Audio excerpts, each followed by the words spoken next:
For this week, we'll go back to the numerical discourses, this time around to the Book of the Tens, Dasakanipata, the numerical discourses, which are the Anguttara Nikaya. And I chose for us this week a very lovely sutta, because it puts things in perspective. Because Book of the Ten, remember, it's one book shy of completing the whole Anguttara Nikaya, meaning because it's comprised of 11 books. So book number 10 is now putting in all that had gone before it, all the other books, 1 through 9.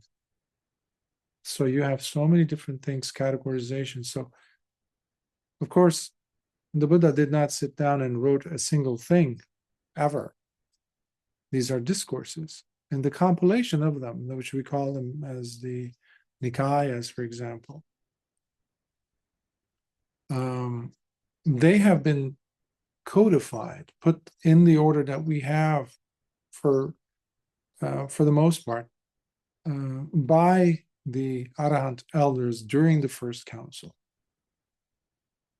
So these were Arahants, and they understood how to organize the suttas, the discourses, in such a way where a person who's studying them, no matter how far in time later from where they were, this was 2,600 years ago, after the Buddha's death, they organized it in ways where it becomes more easily remembered, applicable, and not requiring you too much for you to do too much work to contemplate them. So when you have things being anga means by a factor of 1, anga. So number, factor of 1. Anguttara means going up by a number of 1, by a factor of 1. So that is a perfect mnemonic device to help us to, oh yeah. And the Buddha was a genius in already formulating the teachings in such a way where you have, for example, the 5 spiritual faculties. Well, even let's not go far, the Noble Eightfold Path.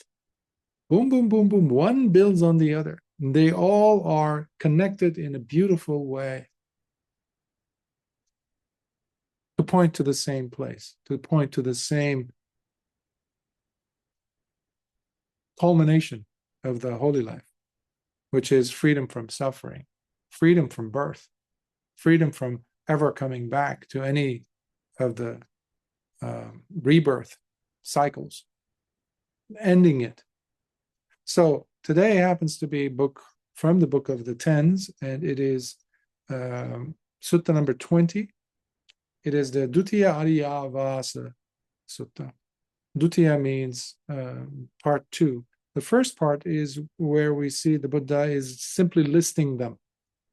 But in in the Dutiya, not Patama, Ariyāvāsa, in this one, Dutiya Ariyāvāsa Sutta, Ariyāvāsa, by the way, means the domain, or rather the disposition, the behavioral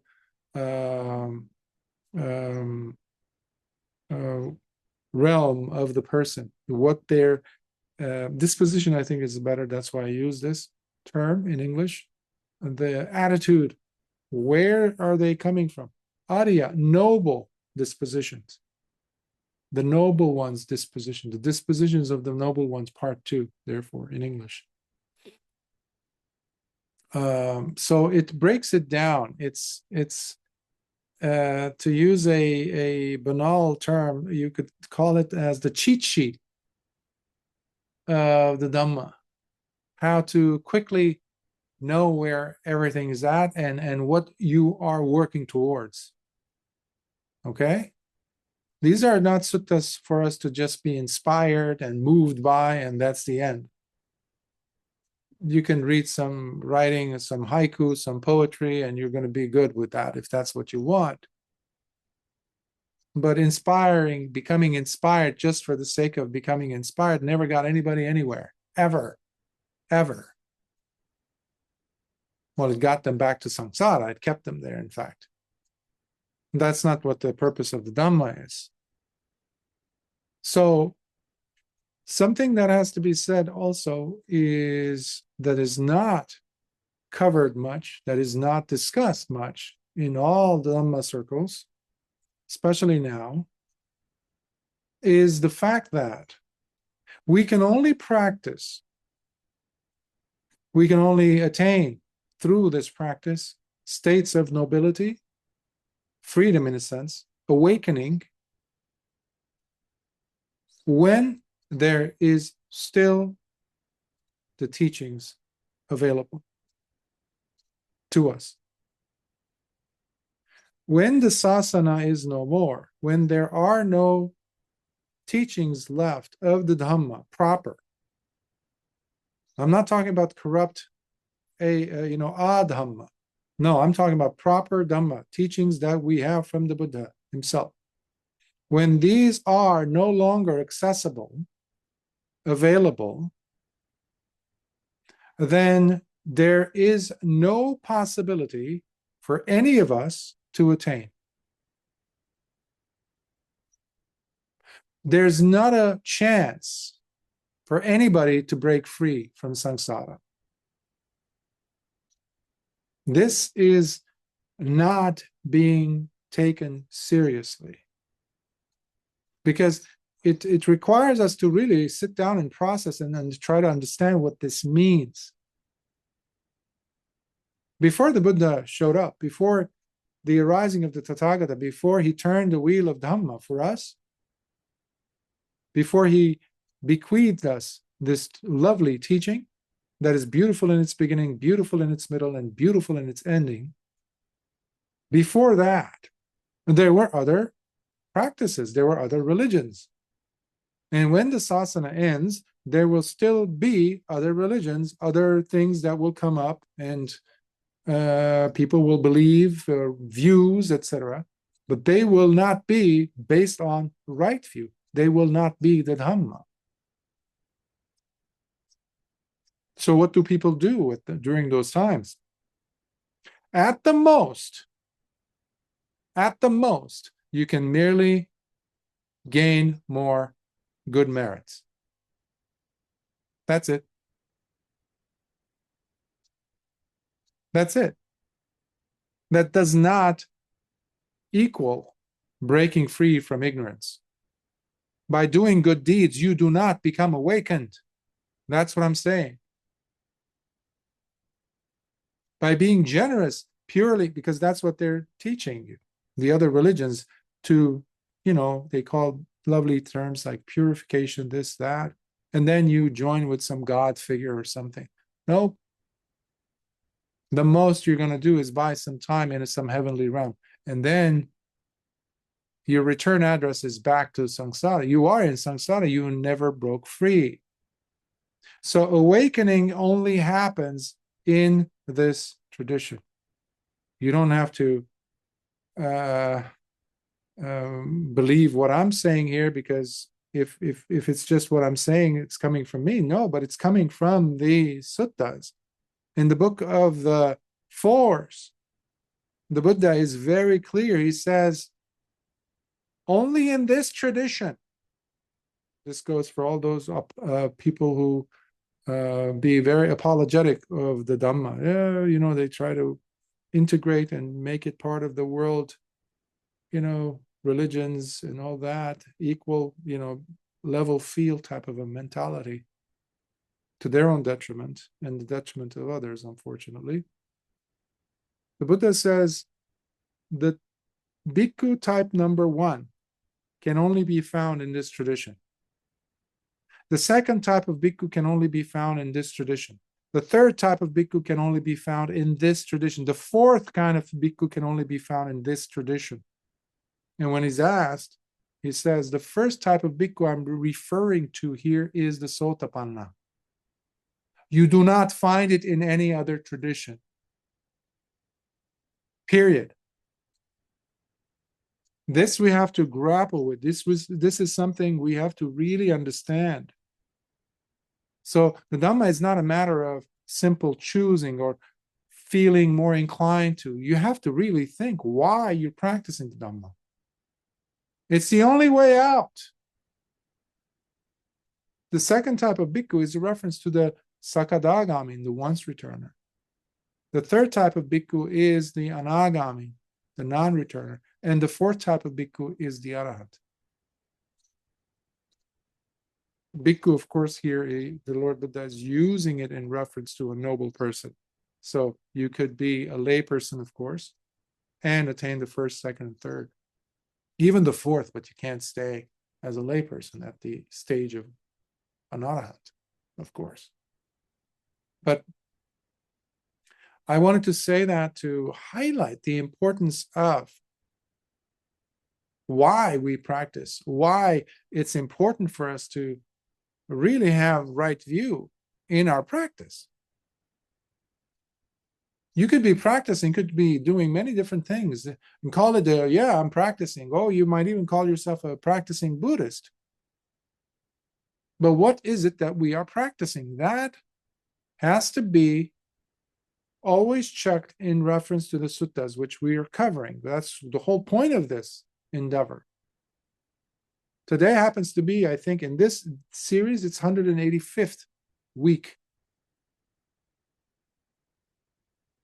What are you getting out of it? It has to enhance your understanding of the Dhamma. It has to really cleanse us from our wrong views. We have to shed them, because you cannot be practicing the proper Dhamma while still holding on to wrong views.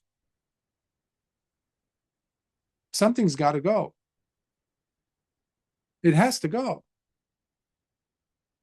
So for that reason, we need to really recalibrate our trajectory to know, am I in the right direction? Am I in the right course?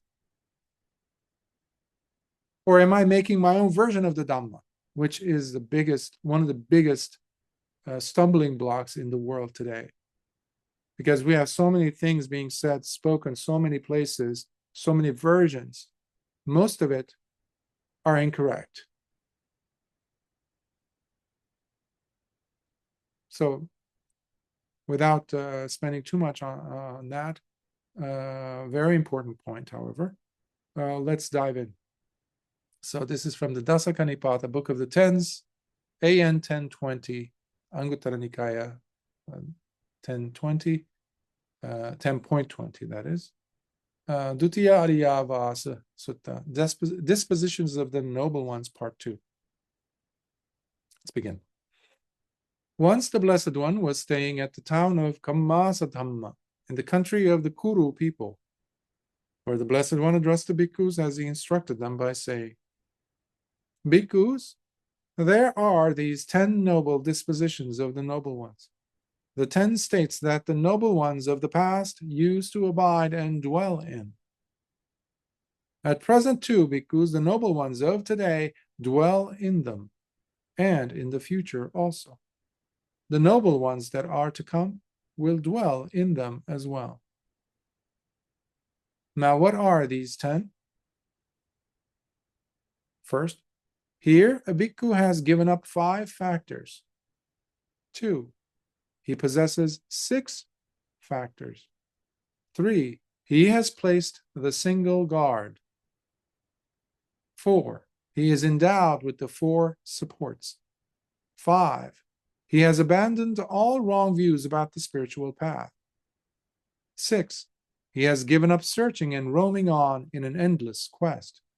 7, he is pure in his intentions. 8, he lives with his emotions tranquilized. 9, he lives with a heart that is fully released and liberated. And 10, he is released through wisdom.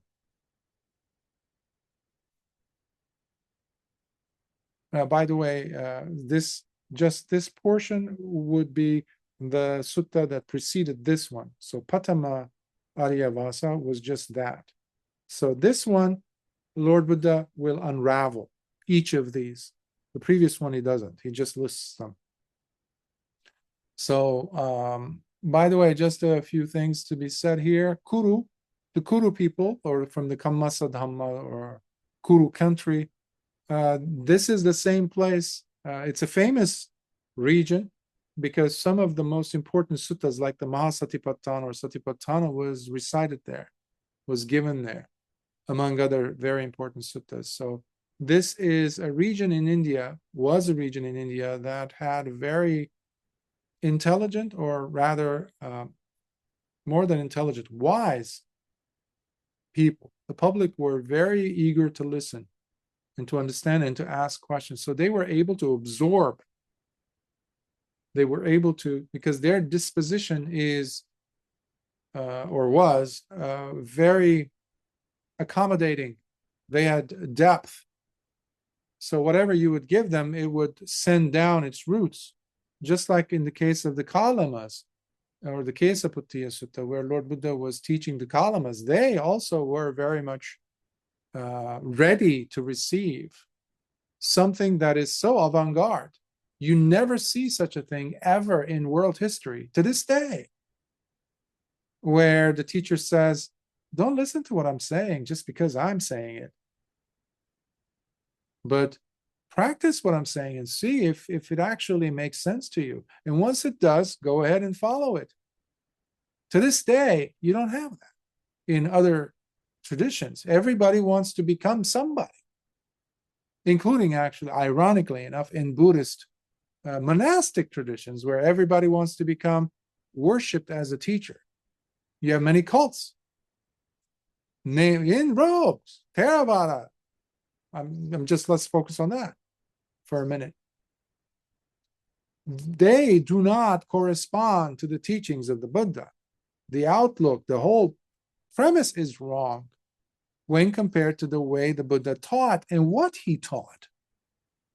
Lineages, this lineage and that lineage. This lineage doesn't respect that lineage when you really dig deep enough, interact with them. Why? Because our tradition is better. Our teaching, our Ajahn is the thing. And within Ajahns, different traditions, ours is better than that one. You see that? These are just ugly. And the Buddha warned us against these tendencies, these breaking up. And those are the real schisms, really.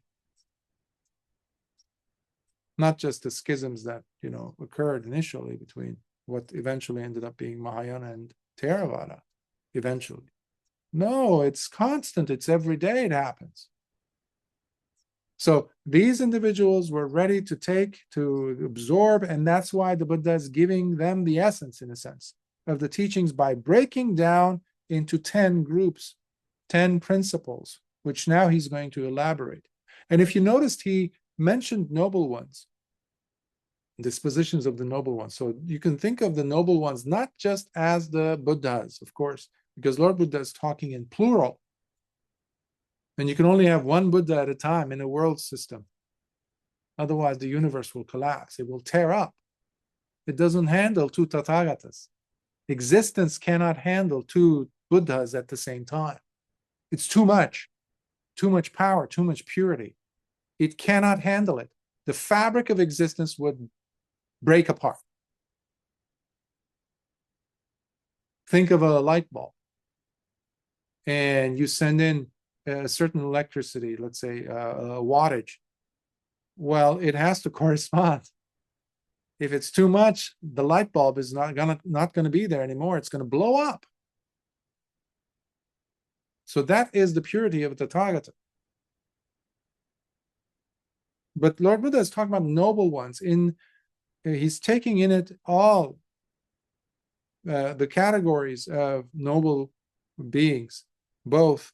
They're all Ariya Savakas, they're noble disciples, but some might be sekas or asekas, those disciples in training and those that are beyond training, meaning all four categories. As I mentioned in the beginning, sotapatti, so attainers, or stream winners, stream enters, once returners, non-returners, and arahants, and the Buddha. These comprise the noble ones. So, but he's referring to time. If you noticed, he said the past, they followed these schema, these formulas, these principles. In the present, they are following this. And in the future too, if you are going to find any noble ones, they will be following this as well. So nobody falls outside of this structure. So bear that in mind, please. Let's begin the unraveling of 1. And what bhikkhus are the 5 factors that the bhikkhu has given up? Here, the bhikkhu abandons sensual desire, ill will, hatred, basically, drowsiness and procrastination, sloth, torpor, restlessness and worry, being remorseful, regretful, always being agitated by some concern or other. And 5th, as well as doubt, skeptical doubt. This, therefore, is what is meant by giving up the 5 factors.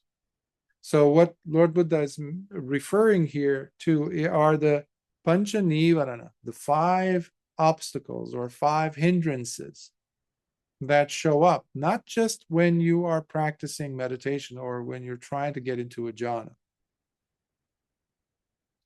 but throughout your life. Check yourself. By the way, these do not, again, let me repeat that. These do not simply occur when you are in meditation. These are, for the most part, constant companions to a mind that is not awakened yet. Because but we find, reasons to turn them into more than what they are. We look for stories, we look for incidents, we look for instances in our lives, and we focus on those, but we forget what is taking place inside. You might be ravaged with worry, but you're looking at the object that is seemingly causing you the worry. The world situation, this, that, concern, doubts. Are we on the right path? Or what's going on? This and that. And you forget the internal turmoil and you focus on the outside story. The practitioner is someone who will turn the gaze and look straight at these 5 factors and then give them up. See them for what they are and then give them up. Because the outside circumstances will always be fluctuating. Nothing stays the same. Nothing to take as having a self as a fixed status, in essence. So where does that leave me then? How does skeptical doubt feel like? Have you ever asked yourself that question? Or how does hatred feel like? Ill will. Vyapada. Or how does sensual desire feel like, really, when you're looking at it carefully, instead of being taken for a ride by it to try to fulfill it? When you really look carefully at sensual desire, kamachanda, you start noticing that you are simply trying to shut it up, release the tension. Have you ever noticed that? You just want to, like a crying baby, a crying child, a very spoiled little child who's nagging you, pulling on your clothes and saying, I want this. If you've ever gone to a store, sometimes you might see a child who's not been disciplined properly or raised properly, and the mom or the dad are just basically a play thing in their hands. They can manipulate them. So imagine somebody like that, who will only stop when you give it what it wants. That's sensual desire, isn't it? When you really carefully look at it, it wants to be appeased. The problem with that is none of these five will ever be appeased. None. That's why they're called obstacles. And that's why the practitioner has given them up. The noble ones have given them up. So there's no more fighting left in them against these. They see it for what it is, but they're not going to give it a time of day. They're not going to place more attention than it is required to see it's there, handle it, take care of it by at least not following in their own storylines and be captive to them. And what bhikkhus are the 6 factors is the second point. What bhikkhus are the 6 factors that the bhikkhu must possess? Here, on seeing an object with the eye, he neither becomes happy nor upset, but remains steady and equanimous, mindful and alert of what is happening at the eye sense door. And in case you were wondering about the 5 factors, how to give them up, I mean, come on, Bhante, how is you make it sound so easy, this and that? Is there a tool? Oh, this is the tool. When you see an object with your eyes, instead of going, this is what I meant by not following the storyline of these 5 obstacles, hindrances. Instead of becoming exhilarated, happy, or upset by what you saw, you're trying to bring the mind back to an equanimous state. But you have to be mindful of what is happening, not be looking, oh, look at that, that's beautiful. You're already gone. When you've reached that point, that means you're not mindful at all. You're simply part of the audience. Anybody, any Putujjana does that. So what's so special about you and your so-called practice? You having a practice means you stop being a Putujjana when you're seeing an object that is ugly or beautiful or whatever. By looking at, oh, look at that, look at that. Yeah, that's the tendency. Not looking at the thing, but looking at the mind. Oh, I see what you're doing. Oh, I see. So you're alert. Yes, you're observing what's happening at the sense, in this case, the eye door. Also, on hearing a sound with the ear, he neither becomes happy nor upset, but remains steady and equanimous, mindful and alert of what is happening at the ear sense door. Similarly with the ear. This is how you give up and go beyond the first of this list, right? The 5 factors, the pancha nivarana, the hindrances. You cannot win them against them. You cannot fight them and beat them up like that. That's the wrong way. True Buddhist does not fight with the obstacles in that sense. Your battle is with your own attitude towards what is being experienced. In this case, is there sati and sampajanya in you? Are you mindful and are you fully aware? And therefore, are you making decisions to place your attention on the thing that matters most, which is the mind? That's what is really distinguishing you from a Putujjana and putting you within the camp of noble ones. Nothing else. Not how many times you prostrate, not how many times you say Namo Buddhaya, whatever, or how many precepts you keep.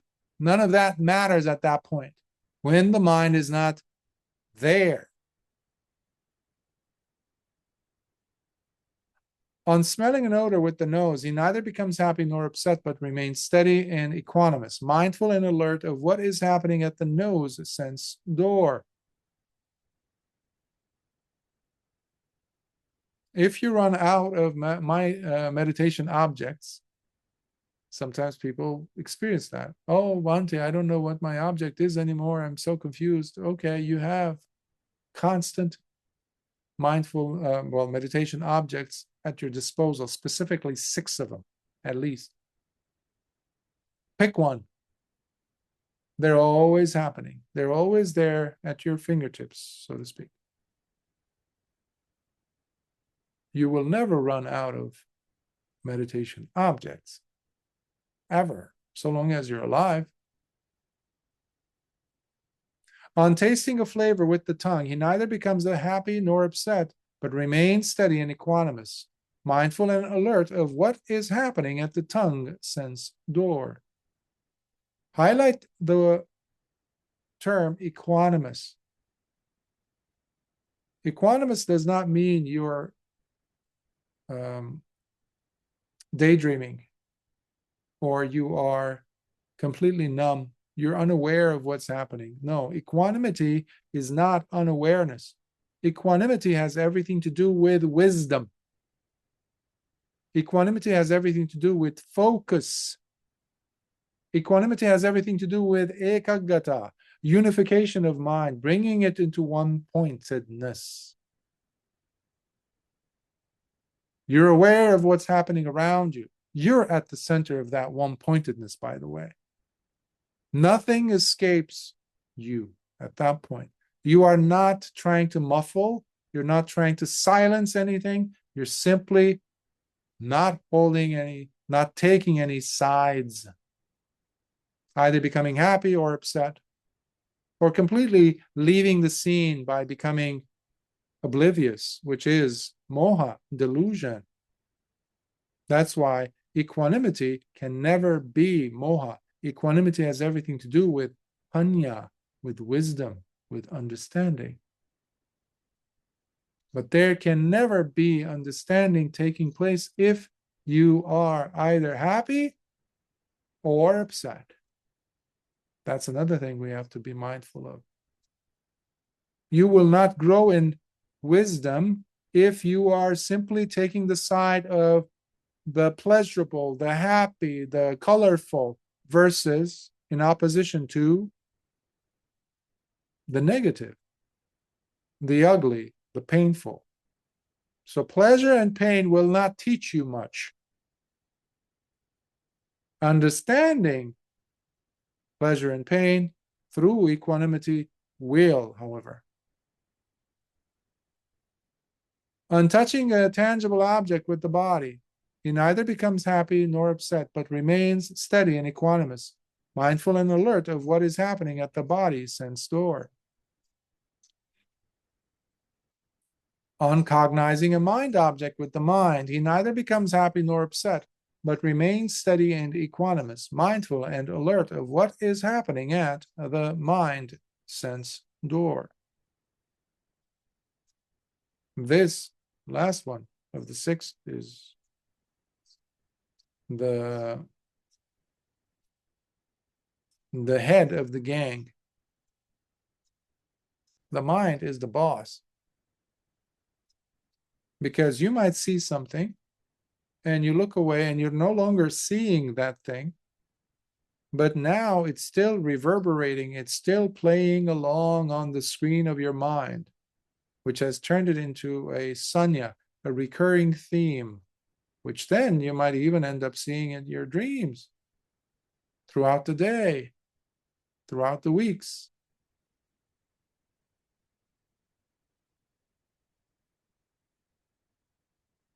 We perpetuate those to give us the sense of sustainability of a self, to give us a sense of the permanency of an ego. In other words, to perpetuate an idea of identification, to give yourself your name, to give yourself an other things that you identify with or others identify with.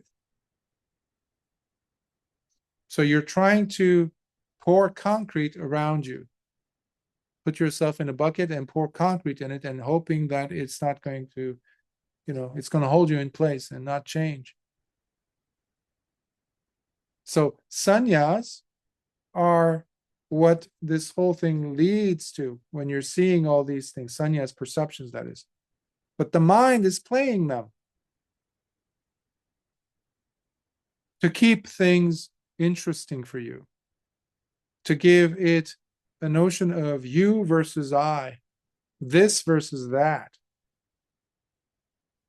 the other. So creating that duality is what the mind is an expert at doing, unfortunately. I'm the one who's seeing the world outside of me. That's the other. I am here. That future is over there.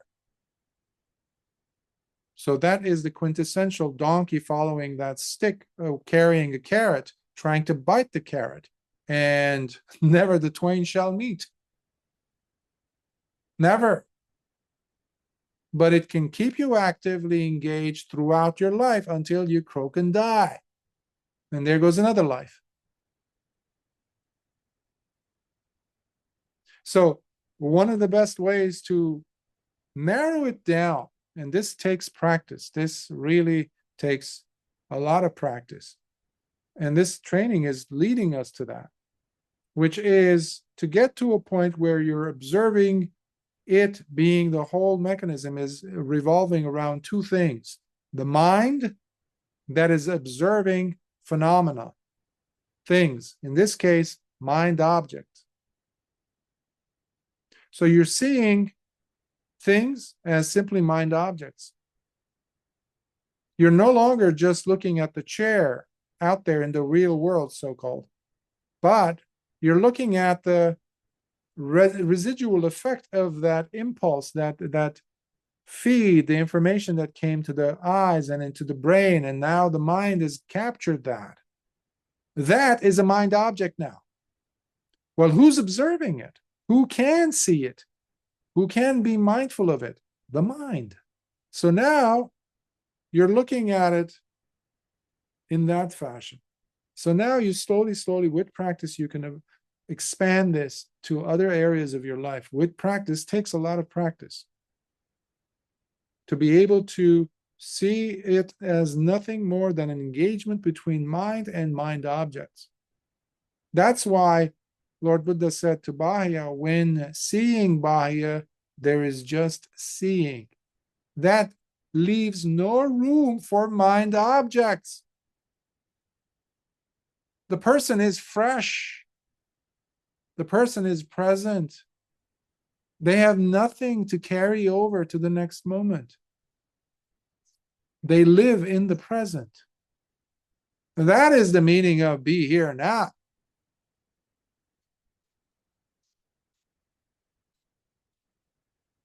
Because the person understands. Now, that doesn't mean that they don't apply the intellectual mechanisms, the thinking process, etc., to create coherent sentences. I mean, look at the Buddha, the perfectly self-awakened Arahant. He has all these discourses given to us. How did he formulate his thoughts? Well, you use them, but it's just a tool. That's why you're not attached to them either. He was never attached. Because there's a clear understanding and recognition of mind and mind objects. That's why I'm highlighting this out of the 6 factors, the 6 sense bases in a sense. 3, and what bhikkhu, this is the 3rd category now, out of the 10. And what bhikkhus is meant by the bhikkhu placing the single guard? Here, the bhikkhu is constantly guarding himself with mindfulness. Simple as that. This, therefore, is what is meant by the bhikkhu placing the single guard. Single guard because at a certain point, when, cities would have very quick lockdown systems in case of an attack or something like that. Because they would have these walls, these, towers and all that, the moats around.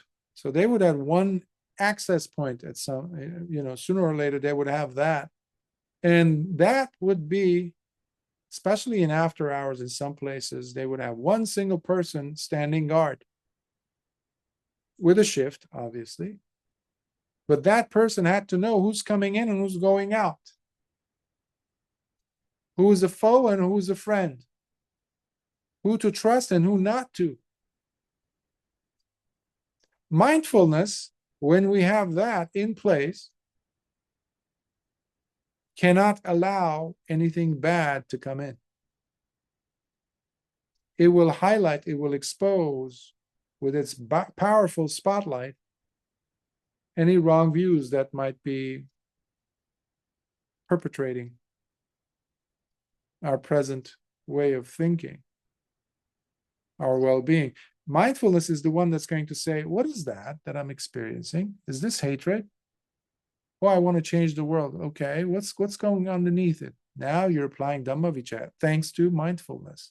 Soon enough, you're able to penetrate deeply and see that there's dosa, there's anger, there's hatred, there's ill will there. How could you possibly know all that if you didn't have mindfulness? So mindfulness, sati, is not something that we can just shrug off and say, oh, anybody can be mindful. Or it's easy. You have to maintain it. So that's the single guard. 4. And what bhikkhus is meant by the bhikkhu being endowed with the 4 supports? Here, the bhikkhu comprehends how certain things must be used or pursued, how some other things must be endured, those things that are to be avoided, while still others that must be fully eliminated. This, therefore, is what is meant by the bhikkhu being endowed with the 4 supports. So, the first support of this is what the Buddha says, certain things must be used or pursued. Well, these principles that we're going over, these are things that deserve to be pursued, followed through, to allow us to understand and to get a better perspective. When you are just using sila, samadhi, panya, that, if you forget all the teachings, just remember that sometimes life can be confusing. You need to simplify. You need to have something really, really close at hand to quickly drop in and to quickly put you back on track. It might be just that, or the 4 Noble Truths, or the Noble Eightfold Path. Am I practicing, for example, right speech to this person? So you could just focus on that. So that is something that you are applying, you are pursuing. Or it could be something a lot more nuanced and deeper, such as thinking about paticca-samuppada, the dependent arising, dependent origination, how they unfold. Okay, I'm experiencing this.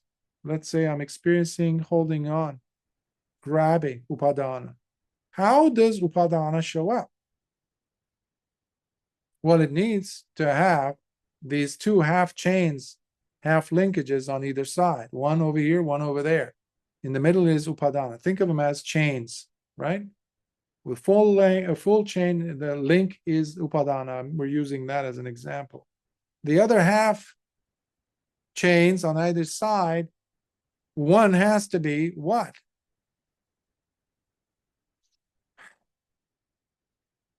Constant craving, thirst, tanha has to be there. Oh, so it's not just upadana. Yeah, it's not just upadana. Well, where does upadana lead me to? That's the other half a chain that I was referring to. That leads me to want to desire to re-become. You see? You're applying. Or why am I suffering? That link. Well, suffering is part of life. Okay, I'm suffering. Or what's the cause of this suffering? Because I'm getting old. Okay, sickness, therefore. Yes, old age. And what's coming up after that? Death. Okay, what starts this whole thing? Why is there a birth? Oh, what precedes birth? The desire to re-become. What precedes the desire to re-become? Oh, upadana, grabbing and holding on, wanting to repeat. That's the desire to re-become, which takes us inevitably to the next link, which is jati, birth. So this is, you're replaying, you're trying to understand. So the Dhamma is not some things that we simply recite and repeat just for that sake.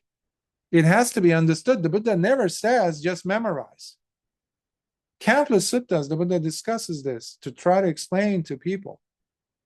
You have to get a snippet of the Dhamma. You don't have to know all of the suttas or even a full sutta. Just take the most juiciest part that makes sense, that is still addressing the Dhamma proper, even with that slight, small, minuscule size of it, and then replay it and try to understand it, process it. That is you using and pursuing it.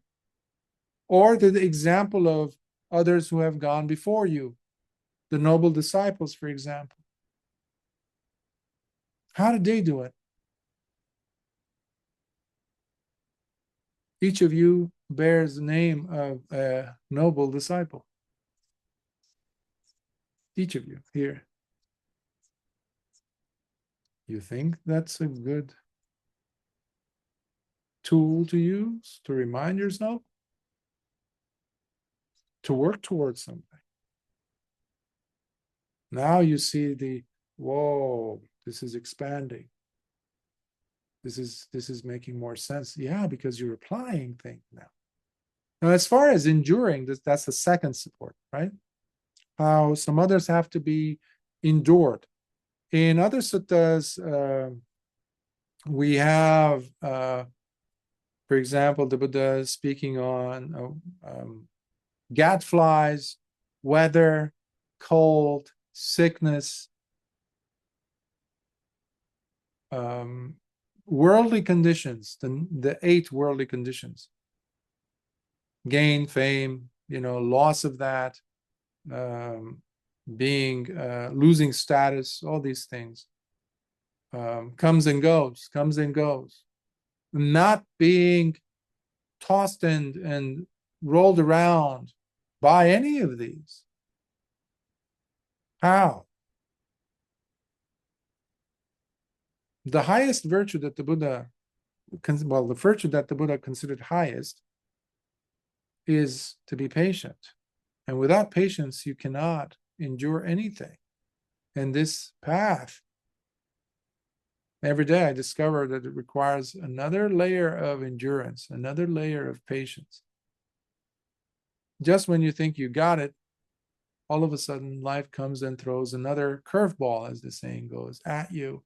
You didn't know where it came from, that wrench that came flying, hitting you. Oh. So this practice teaches us to find within us the agency, the ability to go deeper and expand more and say, it's okay, I got this.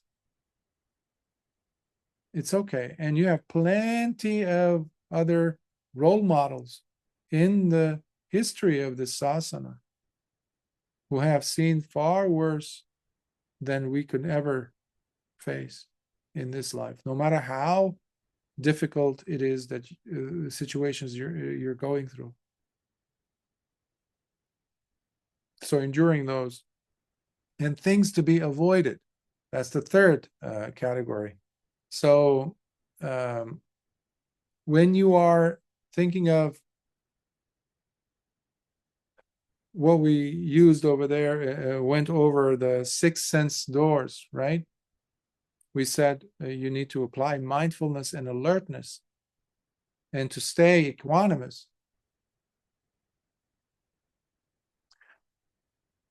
What is also required there is proper attention, wise, radical attention. Yoniso manasikara. That is what is necessary to avoid.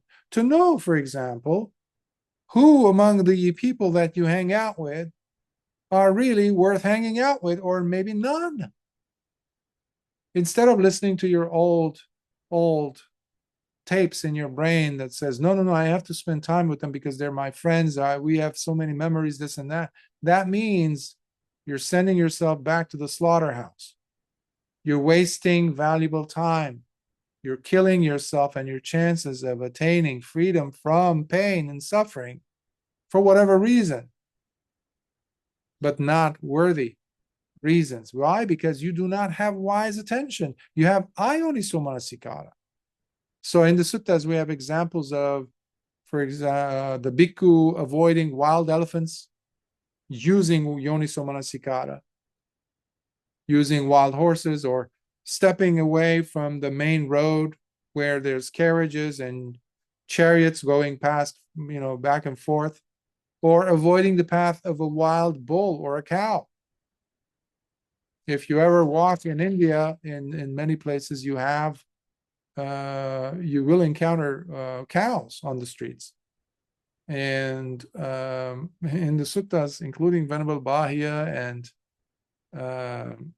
a few others, where Pukkusati, Venerable Pukkusati as well, and Suppa Buddha, they died after listening to the Dhamma, and on their way to do something, they were mauled, they were skewered by the horns of this bull, trampled upon, or this cow. Now, in those cases, they were the ones I used as an example. They're not such a good example to use here. I apologize, but what I was trying to drive at is the wise attention has to be there when you're crossing the street.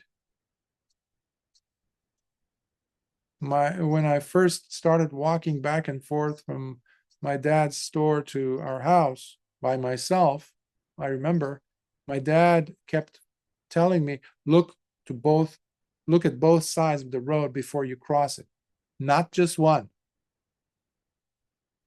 Look both ways. What is that? You're attentive.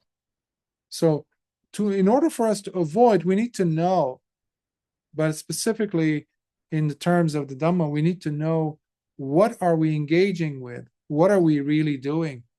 Is this the right path? And this, I referred to it earlier to using the term principle of Dhamma Vichaya, right? From the 7 factors of awakening. Because you need to know whether what you're doing or you're about to say, for example, or you're thinking, is it appropriate or inappropriate? Is it the right thing to be said? Is it the right thing to do? Is it the right thing to think? Or are you simply following along habitual patterns? And how to know whether this is appropriate or not? Always look at the end result. If I do this, because of experience, I know if I do this, this will happen. Well, what is that thing that happens? If what is happening is agitation in the mind being created, if there's more turbulence being created, if there's more heat created in your heart, in your mind, in your body because of this, in other words, agitation, then that is not the appropriate thing to do. How are you knowing this? How are you able to observe this? How are you able to avoid this? Yoniso manasikara. That is essential, therefore, for these 4 supports that the Buddha is talking about. And as far as the next one was what? Eliminated. To be, while still others that must be fully eliminated. By the way, you also have a more extensive version of this, or of this portion, that Venerable Sariputta really opens it up. It's in this Sabbasava Sutta, which is from the earliest suttas of the Majjhima Nikaya.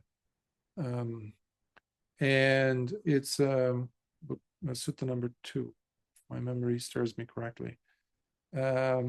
So when something happens, let's say when you're experiencing, I just mentioned about turmoil you're noticing, or sensual thoughts, instead of being taken by these sensual thoughts and tendencies and habitual patterns, because of your ability to see things not by balancing or falling on either side of pleasure or pain, but balancing yourself with equanimity, you're able to see when the sensual desire pops up, when it arises. And here is where we need to develop the intolerance for them. You consider it ugly. You consider it to be at least unappetizing. You consider it wrong for the sake of it eventually, soon enough, creating havoc in you, creating or situations for you where you now have to endure suffering.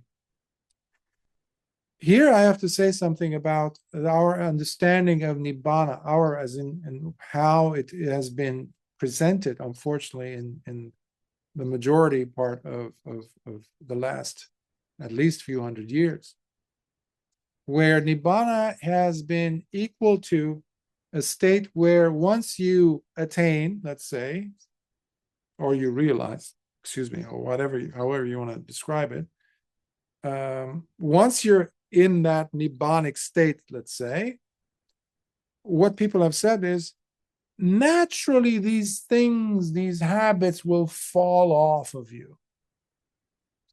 Naturally, you would reach that point where they cannot anymore show up and dominate your awareness. Something happens when Nibbana happens that all of a sudden, poof, all these obstacles are gone. That is incorrect on so many levels, because it not just limits, but it kills off the responsibilities we have to making sure that we are following these four supports, such as pursuing and using the things that are useful, enduring what have to be endured, avoiding what needs to be avoided, and eliminating and uprooting things that have to be uprooted prior to attaining Nibbana. In fact, those are the reasons. Those are the steps one has to undergo in order for us to get lighter and lighter and lighter and lighter and lighter. So Nibbana happens, I can't say as a result of, because it's the state of unconditionality. But the person is doing their due diligence now, instead of waiting for Nibbana magically to happen, and all of a sudden, magically, all these difficulties will disappear. There is no such thing. This is the conclusion, basically. These are the mental ramblings of individuals who were non-practitioners, mostly commentators, modern or ancient. But essentially, Nibbana is not the cure-all. Nibbana is the culmination. The cure, the practice is itself. Noble Eightfold Path will get you there. But it's a constant cleansing. It's a constant working. That's why it's called Patipada, path of practice. So don't expect Nibbana to be, hey, once it happens, now I'm different now. Something happened. So 5 minutes ago, I was living an impure life, and now because Nibbana happened, I'm very pure. This has all of the messed up conclusions that you find in other wrong views, but not in the Dhamma. So people in their small minds, small thinking abilities, or at least misunderstanding of the Dhamma, brought all that nonsense and dumped it on us into this sasana. But the suttas are very clear. The Buddha warned us against this also. He said, in the future, there will be so much adhamma that competes with the Dhamma. So it is up to the practitioners to really do their due diligence by looking at the source. And the source, the reference that he's using, are the suttas, the Vinaya. The Dhamma is found that in the suttas, the suttantas, and the suttas in the Vinaya, as well as speaking with practitioners, actual practitioners who follow those two. But this was already happening even at the time of the Buddha, by the way. Now, fifth section. And how bhikkhus, has the bhikkhu abandoned all wrong views about the spiritual path, the holy life? Here, unlike the Putujanas or other recluses and Brahmins, who still have and are attached to various confused views, opinions, and beliefs, such as existence is eternal, or that existence is not eternal, existence is finite, or that existence is infinite, the soul and the body are identical, or that the soul and the body are two different and non-identical things. The Tathagata exists after the body dies, or that the Tathagata does not exist after the body dies, or that the Tathagata both exists and does not exist after the body dies, or that the Tathagata neither exists nor does not exist after the body dies. This the bhikkhu, however, has abandoned, dismissed, rejected, and walked away from all such wrong views. This, therefore, is what is meant by the bhikkhu having abandoned all wrong views about the spiritual path. We've talked about this in detail also in the Pottapada Sutta for several weeks. So I recommend you going over that sutta from the Digha Nikaya, which we've covered, I think, last year. And those are, to this day, ironically enough, people still use it. So-called scientists and, forward-thinking, whatever type of intellectual types still fall into the trap of using one of these 10 points as a validation of their wrong view, which they don't call wrong view, of course. So people engage in debates over these points, which get nobody anywhere. It's a waste of time because they never address the real problem. They never address the big elephant sitting in the room. That is called your suffering. Your pain does not go away because you beat somebody in a debate. Or, yeah, see, the Buddha exists after death. Oh, no, it doesn't. He doesn't exist after death. Who cares? As far as your suffering goes, how is that having an impact on the reduction of your misery? Is it getting you closer to a place of certainty, of ease,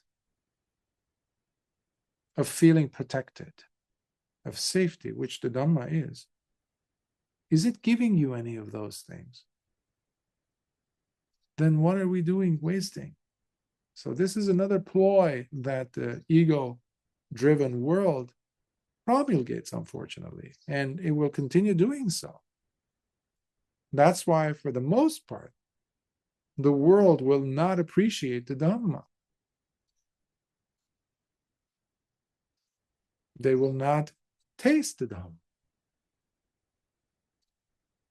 Only small group, comparatively speaking, will put the effort to go through these steps, to process, and because these are the individuals who are on the way or are themselves noble ones. By following these structures that are there placed for us, in order for them to also become noble ones themselves. And the teaching is here. 6. And how bhikkhus has the bhikkhu given up searching and roaming on in an endless quest? Here the bhikkhu has relinquished seeking after sense desires, seeking after re-becoming, as well as being perpetually on the spiritual journey. This, therefore, is what is meant by the bhikkhu having given up searching and roaming on in an endless quest. Now, some might understand the sense-desire quest, seeking after sense desires. Anybody who has brains will know sooner or later that there's no way you can actually satisfy those, as evidenced by the fact of so many people before us have tried it. Celebrities from our lifetime, world leaders, kings, queens, powerful entities, running after, pleasure, trying to satisfy, gratify themselves with sense desire. All of them fell on their faces in failure. Nobody made it. Nobody was satisfied. Hence, the second one comes in, seeking after re-becoming. That's why they latch on to the next birth, the next possibility. Okay, I wasn't able to.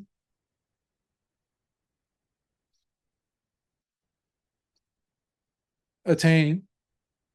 Alexander, so-called, conquered most of the known world of his time, but he died at in his early 30s, for example.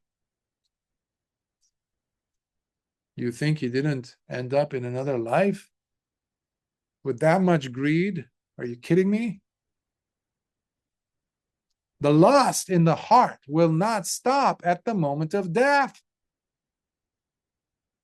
Why? Because you have kept building up momentum in your heart by having so many cravings, so many constant longings and yearnings. That is keeping the engine running. It will not shut down simply because this body dies.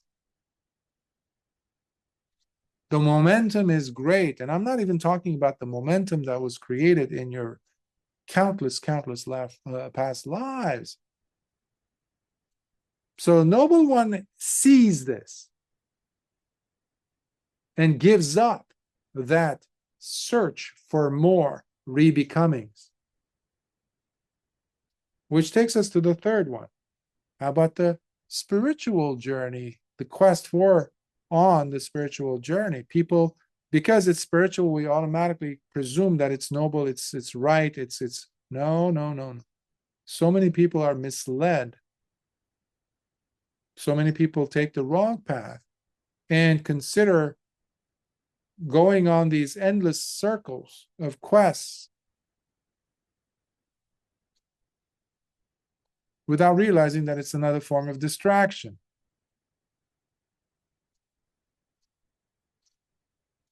Some months ago, a group, I mentioned it once or twice, some bhikkhus in America all of a sudden, came together and they're like, yeah, we're going to walk for peace. Okay. Where does that lead a person? The Lord Buddha had many things to say about lunacies such as those. Lunacies.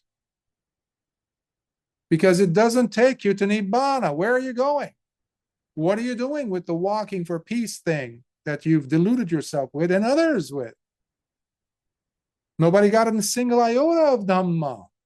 In fact, some people lost parts of their body, and that's what the Buddha also warns against with these perpetual walks, things that you go roaming about, calling it a spiritual, something type of a spiritual thing. And Lord Buddha even warns us against that, because you might fall, you might injure yourself, he says. You might run into an accident and lose a body part. That's what happened with one bhikkhu who lost both of his legs because some guy came in and crashed their car against him. And he lost both his legs. Now, how much fun is that going to be for that bhikkhu to still practice on a wheelchair? I'm just giving one example, which many people will not like, because we are deluded into thinking that, yeah, because a group of people doing this in robes, it's got to be right. They're the majority, right? The majority rules. Well, the majority ruled in Kosambi as well when they kicked out the king of the Dhamma out of the monastery. His own bhikkhus kicked out the Buddha himself, the one who ordained them. They kicked out the Buddha from the monastery. They said, old man, leave it up to us. We're fighting, we're arguing here. Just go into your kuti and don't get involved. You're not needed here. So the Buddha left. For the whole Vasa, he was away until they came begging him to come back. And they believed that they were on a spiritual journey. Devadatta believed that he was on a spiritual journey. Could you imagine that?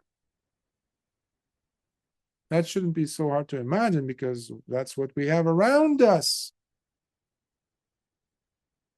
But it's not about others. Ultimately, it's about our own understanding as to, can you turn the spotlight back on yourself and say, ask yourself, am I really practicing it correctly, this path?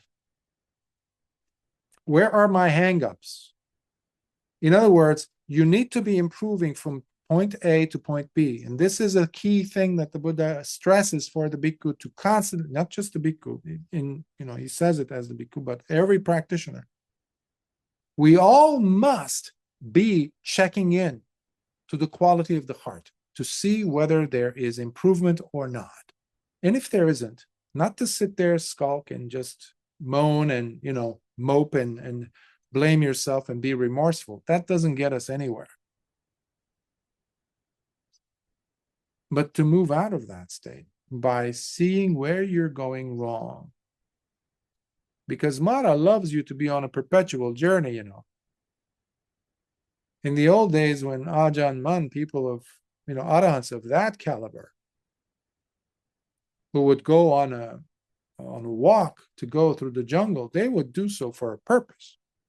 Either to find more seclusion, not to run from city to city to meet people to become more famous or gain fame. No, they would do their utmost to avoid all that. Or to go and teach somewhere that didn't have any exposure to the Dhamma. But essentially, as the Buddha says in the Itivuttaka, the mind of the Tathagata has two types of thoughts. One thought is about khema, the safety that the Nibbana element provides, the deathless provides, this path provides. The second is paviveka, which is seclusion, thoughts pertaining to seclusion, not the opposite. Running out and trying to get into, having companionships, being involved, having so many students, being here, being there, being all over the place. There's neither the safety there, I guarantee it, nor any seclusion seeking, looking for peace, quiet. So that's another rubric, that's another yardstick, that's another litmus test for you to see and apply. Why do I want to go there? What am I seeking? Really, is this bringing me peace? Is this bringing me more quiet? Is this bringing me disenchantment, which this world hates? Is this bringing me this passion, which this world despises? Is this really bringing me true tranquility, safety? Is it?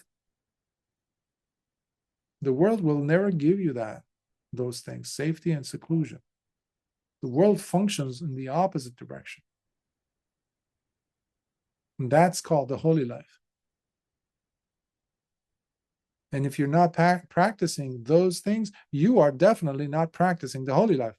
I don't care what you say to yourself, what your preceptors have said, what your followers, what your students say to you about you. It's all delusion. 7. And how bhikkhus is the bhikkhu pure in his intentions? Here the bhikkhu has given up intentions that pursue sensual stimulation. He has given up evil intentions and intentions of cruelty or of harming others. So this one is a pretty self-explanatory one. The intentions to pursue, we never question our motives. the intentions, sometimes called cetana or volition. And this can also be part of the second of the Noble Eightfold Path, which is sankappa, intentional thinking, which is always the leader of the caravan of our behavior, physical, verbal, etc. So intentions. So mindfulness and wise attention, when you have them present in your moment-to-moment existence, will ask you, am I really pursuing the intention behind it is what? Like those fake, philanthropists, so-called types, that have always these angles, these, you scratch my back, I scratch yours mentality. They do one thing, but then they harm worse. They do worse things than whatever this so-called donation of theirs was. What is the intention behind it? What is the intention behind you doing this? So sometimes what we are following are evil intentions. We have to see it. We have to understand it. Is me wanting to do this producing more harm to others or not? Forget about your stimulation. Forget about the clout and the attention you grab from doing this.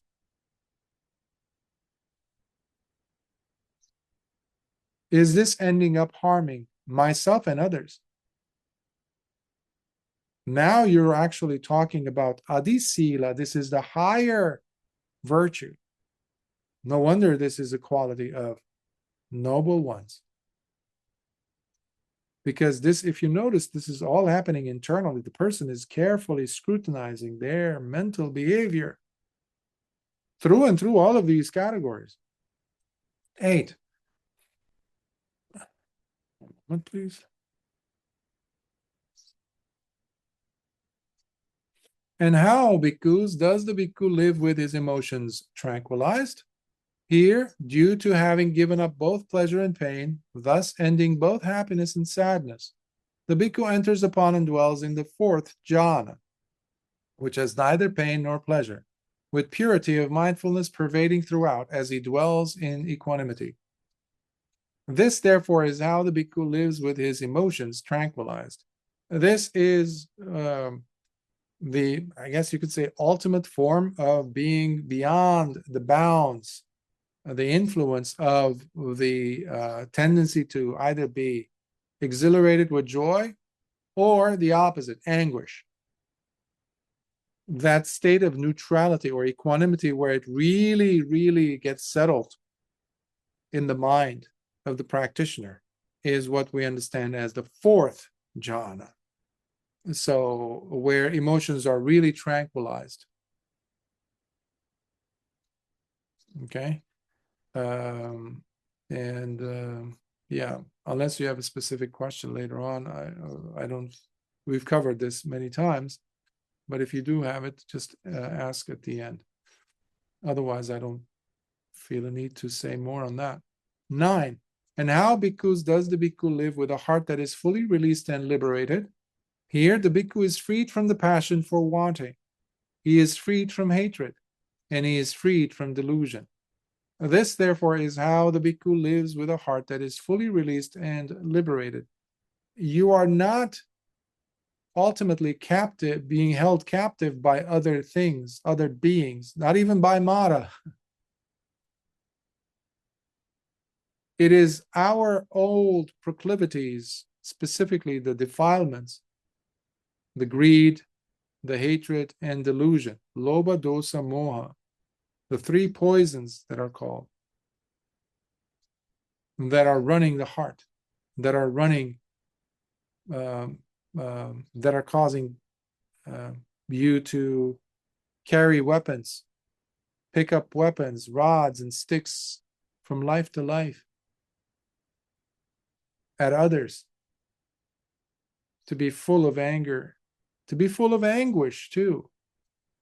When you are unable to get what you want, what happens? We implode. Instead of exploding, we implode. And that's why you have a lot of, in fact, billions of us who are in that state, what we call modern parlance, we say depressed. They are depressed. We are depressed. But what is depressing us? We never seem to ask the question proper. So release, that nibbana is a release from those suffocating states of being in the heart, not outside, in the heart. Yes, that doesn't nullify the fact that somebody over there is wanting to kill you, wanting to harm you, wanting to abuse you, or maybe even abusing you. What to do? Well,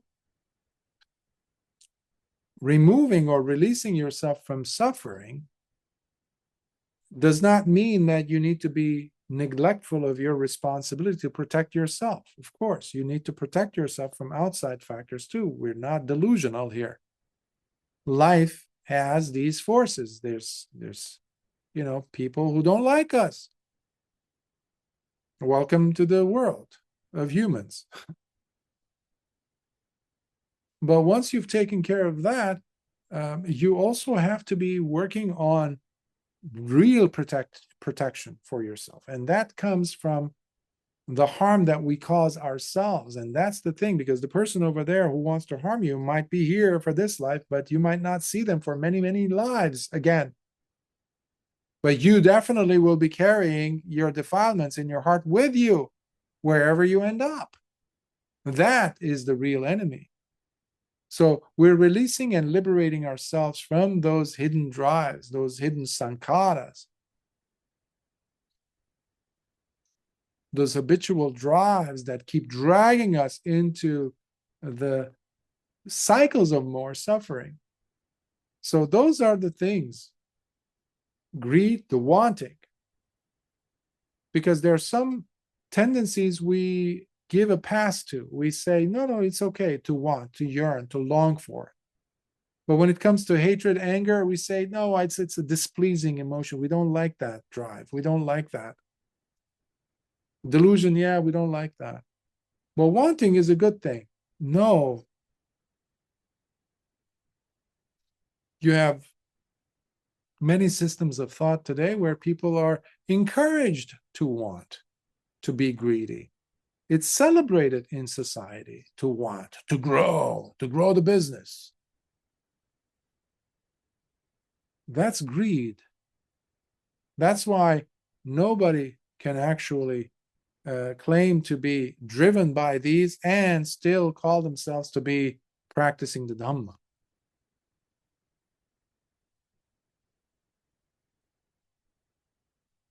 And how bhikkhus is the bhikkhu released through wisdom? Here the bhikkhu directly knows and understands unmistakably. I have now abandoned, and thus I am freed from the passion for wanting, for I have cut and removed it fully from its roots, turning it lifeless like the stump of a palm tree. I have eliminated and destroyed all possibility for it to ever rise again. I have now abandoned, and thus am freed from loathing and hatred.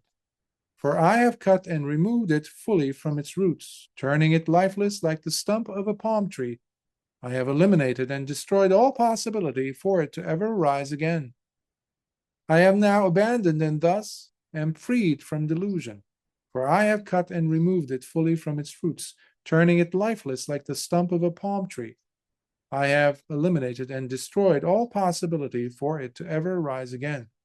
This then is what is meant by the bhikkhu who is released through wisdom. The palm tree, when you cut it, especially the head, it doesn't grow back. It dies. It doesn't grow.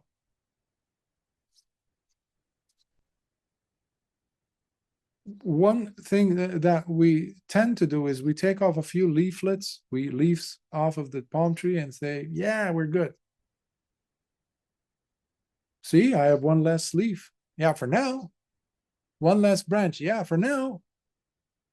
We celebrate. No, you have to be completely killing it off, eliminating it, destroying it. And people don't like to hear those words, and they don't equate that with the Dhamma. They say, oh, this is just... One time I was in Asia when I was giving a Dhamma talk on one of the suttas. Later, the person who had posted those videos, they sent me the link, and I saw, and they said, oh, there's the comments here, Bhante, do you want to address? I said, if it's deserving of an addressing, I don't have time, but I'll do my best. And one of them I saw says, why is this Bhante so angry? And I was like, I replayed the thing to see if there are reasons for the person to say that, and I couldn't find anything. I was simply very animated, or dynamic. But for the person who was saying that, in their mind, that was anger. In their mind. That's delusion, though. That has nothing to do with reality. There's no real wisdom there. But we like to keep things in nice styrofoam cups or in plastic cellophane wrapped. And we want to have that as the Dhamma so we feel protected against the Dhamma. That's what we do. We have more adherence to protecting our own defilements than the Dhamma, to stand pure to the Dhamma, to really live the Dhamma, under the guise of us practicing the Dhamma. That is pretty degenerate. But that's what we do. That's what we have. That's what we've come to understand as the practice. Because we don't question. That person didn't question that. What am I saying? Have I listened to the talk? No, most people don't listen to full talks, by the way, the full thing. Nowhere in the suttas do you see somebody listening to the Buddha and then halfway through they get up and leave. I don't recall ever coming across a sutta where that happened. You have to sit there to really, really listen to understand what's happening, and then put yourself there on the chopping block to really cut yourself free from your defilements. No one else can do that. I've had people, when I was in India, laughing when they were reading sections from the suttas. I think it was from the Digha Nikaya.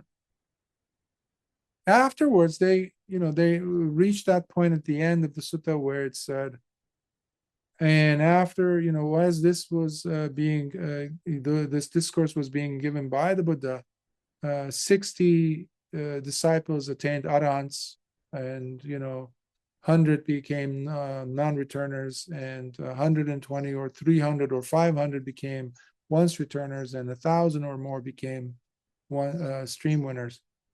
This person who just read that section laughingly closed the book and said, yeah, sure.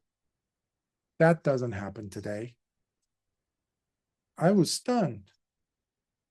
But this is a fact. This is a common fact, because it's not that these things are no longer occurring because there's something missing in the Dhamma, but because we are not willing to give up our defilements. We are refusing to become scrutinized, to be chastised, to be pointed at and said, you are misrepresenting the Buddha. We don't like to be disparaged. We don't like to be criticized, critiqued in any way, shape, or form, because we protect this ego of ours. We love our defilements. We don't want to change, really. And then we blame it on the Dhamma. We blame it on, look at that. Yeah, sure, 60 arahants. Yeah, whatever. That doesn't happen. How do you know? How much have you given up of yourself? How much have you really, really striven? How much do you sacrifice from your day to true sati, to true sila, not to show off anything, not to impress others, not to show your generosity to others. Make it anonymous.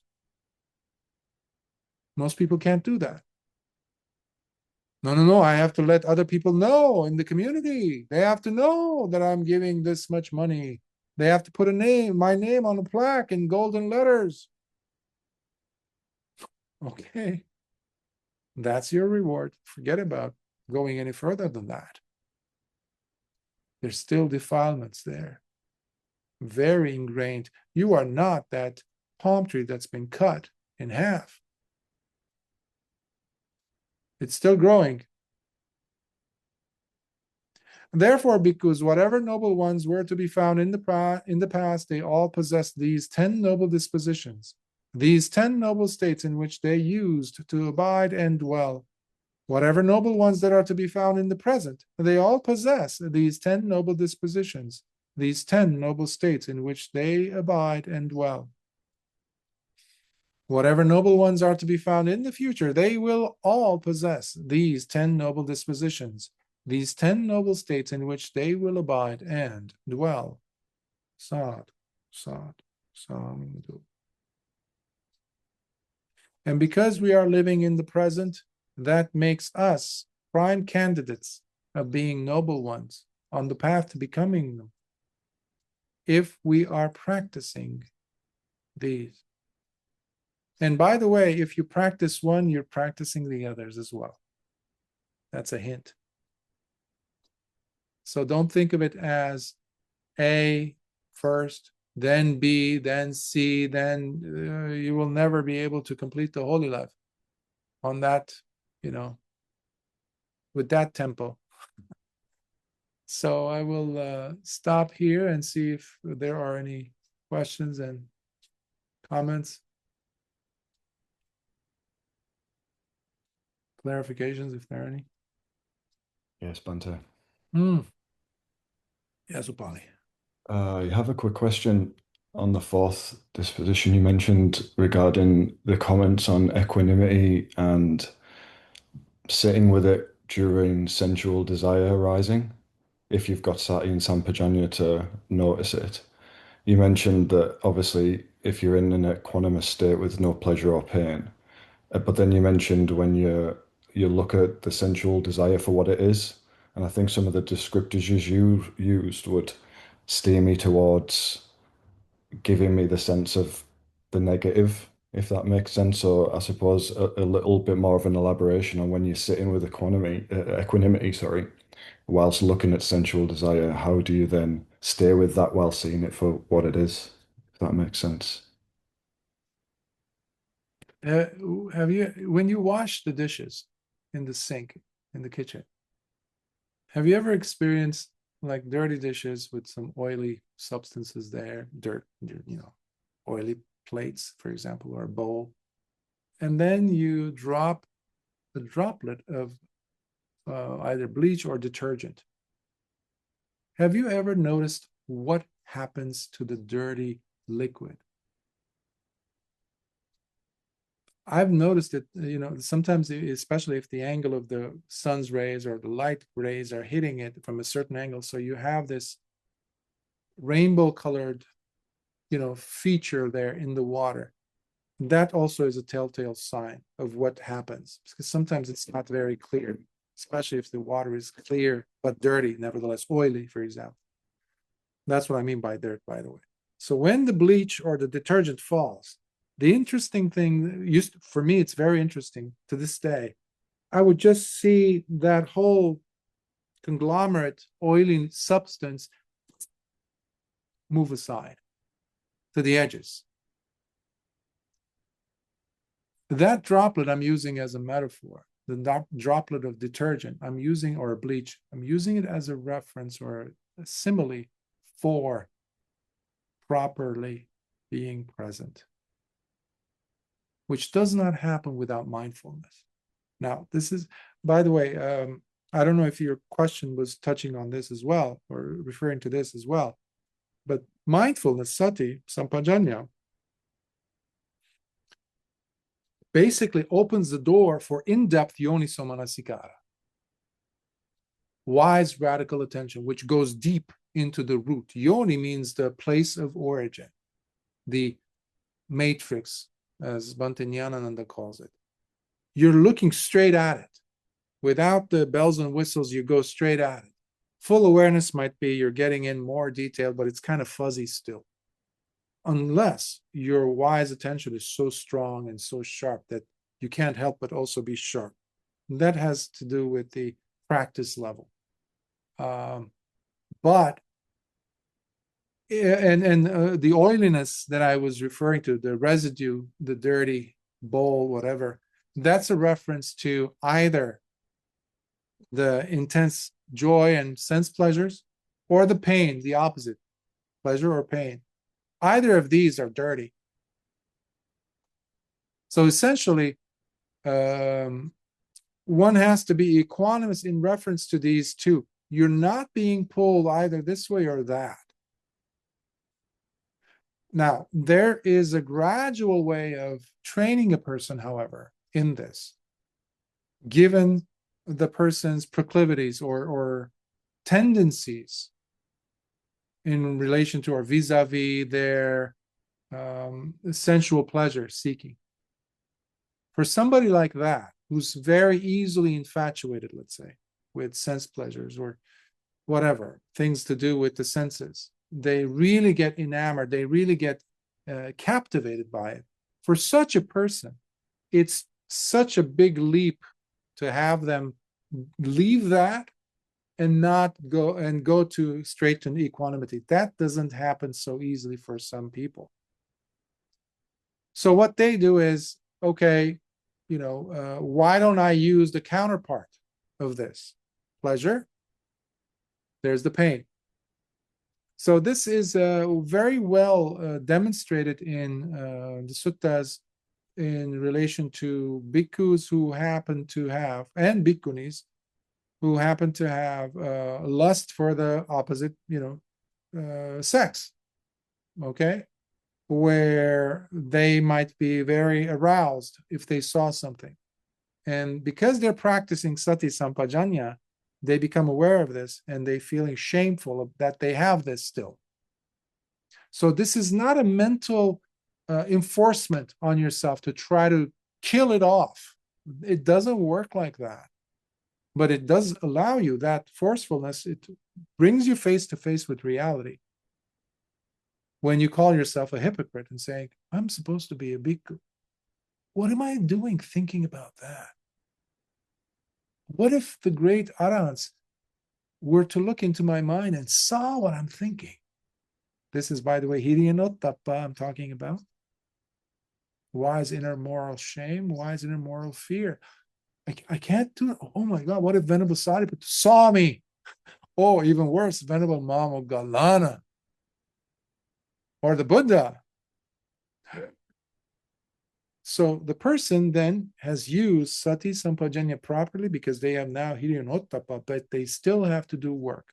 Now, for that, to shock the system, to remove, to eradicate themselves from the clutches of sensuality, which is, again, something that the person most probably have brought from many, many lifetimes, which doesn't change overnight for most people.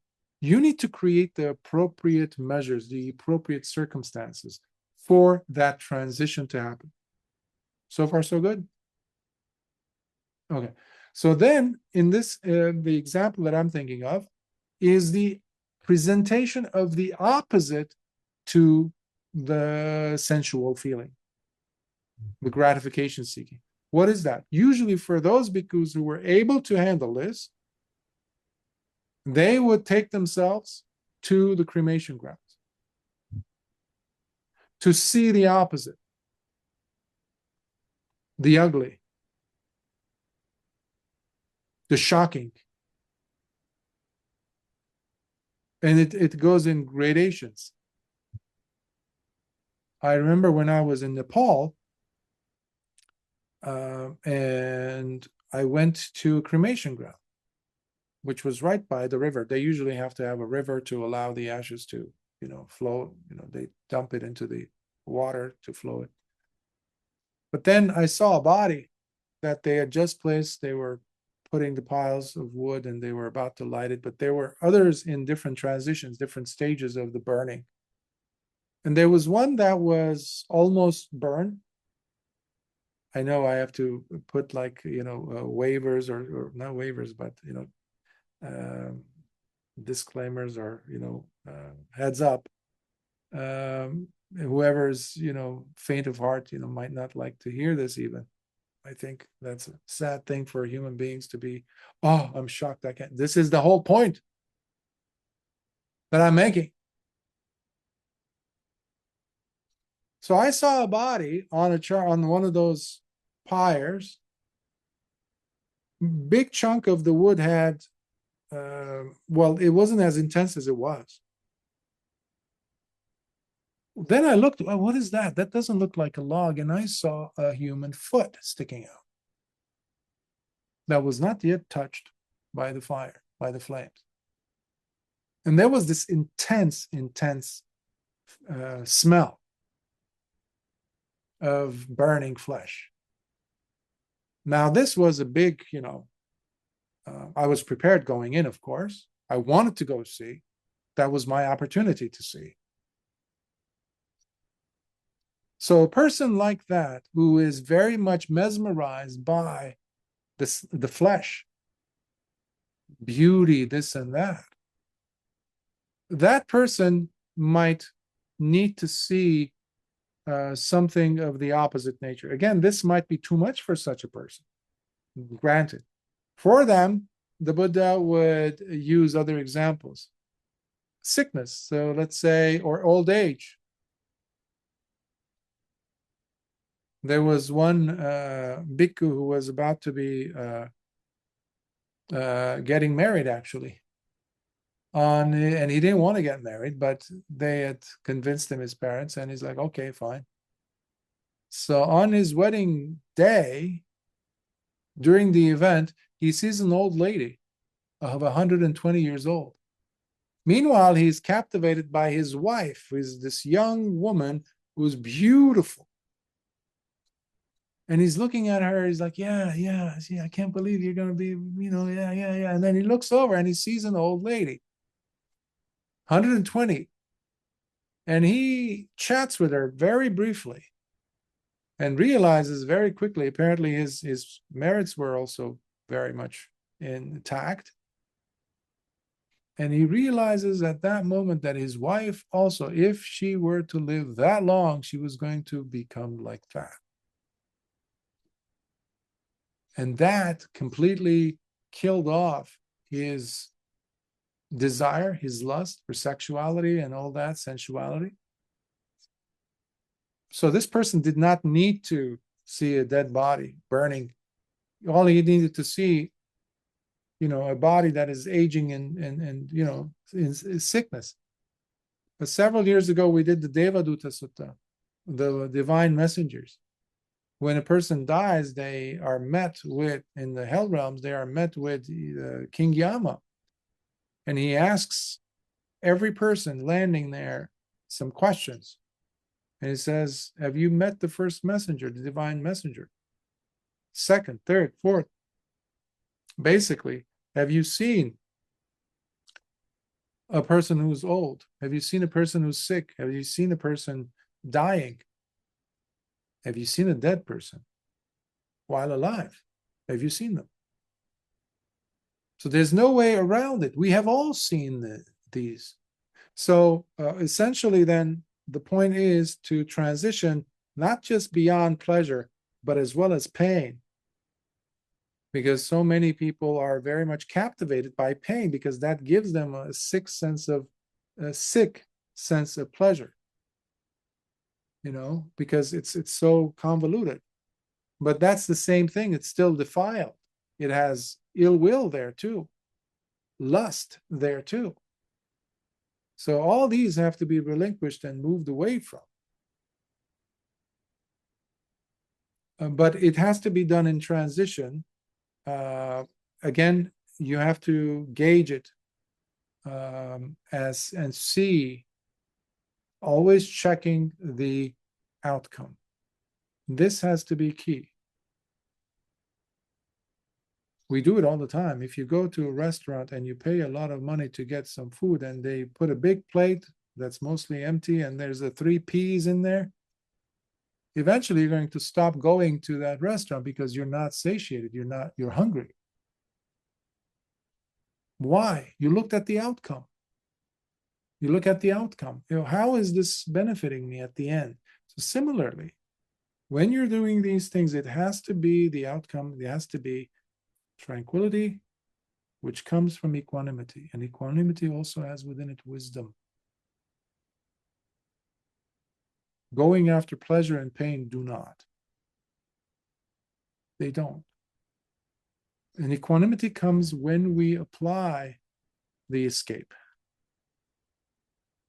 In the great book, small book, that Bhante Nyanananda wrote before he died, is Miracle of Contact, which I've narrated some years ago.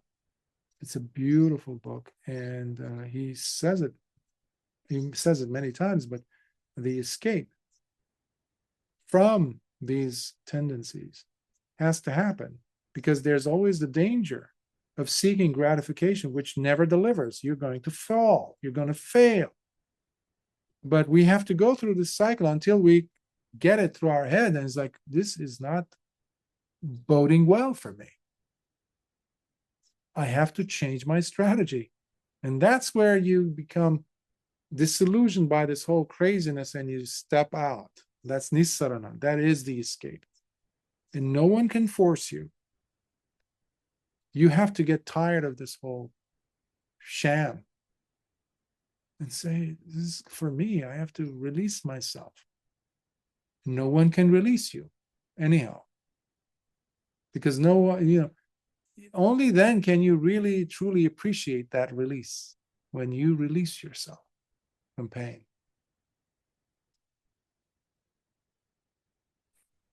Does this make sense? Yeah, thank you, Banu. I think the wisdom part at the end of sitting with equanimity whilst when the wisdom comes, that would be the transition point for me. I think that was the difficult part to understand, and the Hiriyottapa applying that as well, instead of just assigning the negativity to what sensual desire actually is, using wisdom instead, I think is the answer I was looking for. So yeah. Good, good. It's very flowy, it's very organic. Sometimes we compartmentalize it. We make it too much like black and white. And life isn't like that all the time. So that's why this is a perfect example of using that the Buddha was saying. One of the principles was to make use of the teaching because using the example of the charnel ground, ironically enough, there was one bhikkhu who had gone to the charnel grounds just for that reason, to break free, to attain. And guess what? They bring the body of a woman. He's sitting there watching the bodies burn. As they are placing the body on the charnel ground, part of her body shows, because it has to be naked, and they cover it up with white cloth, right? Whether he sees the toe or whether he sees another part of the body, the dead corpse, the body of a dead woman, he catches himself getting excited from seeing that. He catches himself. Now that already asks, begs the question, like, oh, he catches himself. How? You must have strong sati and sampajanya, because it's happening very quickly. He catches it. And then he does what I was referring to earlier. I was like, wait a minute, what am I doing? I'm in the charnel ground where bodies are brought to burn. And I am getting excited over a dead body of a woman. This is deplorable. This is shameful. He has Hiriyottapa. Ironically, he's in that place where he's supposed to be, completely allowing it to die off, all the lust, being faced with life, the facts of life as to what happens to this body, which is so conditional. So he pulls himself away to another area of the charnel ground. He sits in seclusion and he says, you're not going to leave this place until you're free from this disgusting tendency. And he attains Arahant